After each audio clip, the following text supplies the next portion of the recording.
इस्लामाबाद नायब वज़ीर-ए-आज़म और वज़ीर ख़ारजा इसहाक़ डार ने कहा है कि गज़ा अमन मुआहदे के लिए ट्रंप ने जो 20 पॉइंट्स दिए वो मनो-अन हमारे नहीं हैं। कौमी असम्बली इजलास में इजहार ख्याल करते हुए इसहाक़ डार ने कहा कि गज़ा में लोग भूख से फौत हो रहे हैं। अक़वाम मुत्तहिदा, यूरोपीय यूनियन और दूसरे आलमी इदारे गज़ा में अमन कायम करने के लिए नाकाम हो चुके हैं। उन्होंने कहा कि सदर ट्रंप से गज़ा में जंगबंदी के एक नुकाती एजेंडे पर बात हुई और मीटिंग के बाद 8 मुस्लिम ममालिक ने इस हवाले से मुश्तरका तौर पर 20 पॉइंट्स दिए और बयान जारी किए। ताहम बाद में सदर ट्रंप ने जो 20 पॉइंट्स जारी किए वो मनोअन वो पॉइंट्स नहीं हैं जो हमने दिए थे, इसमें तब्दीली की गई है। वज़ीर ख़ारजा ने मज़ीद कहा कि ये वो ड्राफ्ट नहीं जो हमने तैयार किया था और इस हवाले से दफ्तर ख़ारजा की ब्रीफिंग में वजाहत दे चुके हैं और हम 8 मुस्लिम ममालिक ने जो ड्राफ्ट तैयार किया इस पर फोकस रखेंगे। सिंध हाई कोर्ट ने जस्टिस तारिक महमूद जहांगीरी की डिग्री मनसूखी से मुतालिक जामिया कराची का फैसला मुअत्तल कर दिया।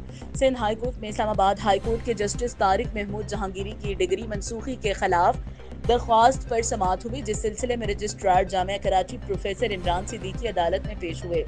दौरान समाअत रजिस्ट्रार जामिया कराची ने अदालत को बताया कि हमें परसों नोटिस मिला है, जवाब के लिए मोहलत दी जाए। इस पर जस्टिस इकबाल कलहोड़ू ने पूछा कि जवाब के लिए आपको कितना वक्त चाहिए। आपको मोहलत देते हैं, लेकिन अगर इस दौरान दरख्वास्त गुजार के खिलाफ कोई कार्रवाई होगी तो क्या होगा।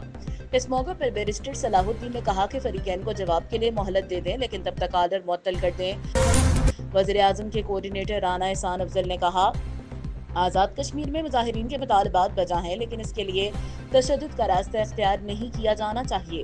वज़ीर आज़म ने गुज़श्ता साल भी आज़ाद जम्मू कश्मीर के लिए 30 अरब का पैकेज दिया था। अवामी मुतालबात को पुरअमन तरीके से माना जा सकता है और तशद्दुद वाक़ई में हलाकतें काबिले अफसोस हैं। उन्होंने कहा, मुजाहिरीन के मुतालबात बजा हैं, लेकिन इसके लिए तशद्दुद का रास्ता इख्तियार नहीं कर सकते। वज़ीर दाखिला ने नेशनल प्रेस क्लब में सहाफ़ियों पर तशद्दुद के वाक़े पर IG इस्लामाबाद से रिपोर्ट तलब कर ली। इधर वज़ीर मुमलिकत बराए दाखिला तलाल चौधरी ने कहा है कि इज़हार राय पर हुकूमत का मौक़िफ़ बिल्कुल वाज़ेह है और इस्लामाबाद प्रेस क्लब में पेश आने वाले वाक़े का किसी और चीज़ से कोई ताल्लुक़ नहीं है।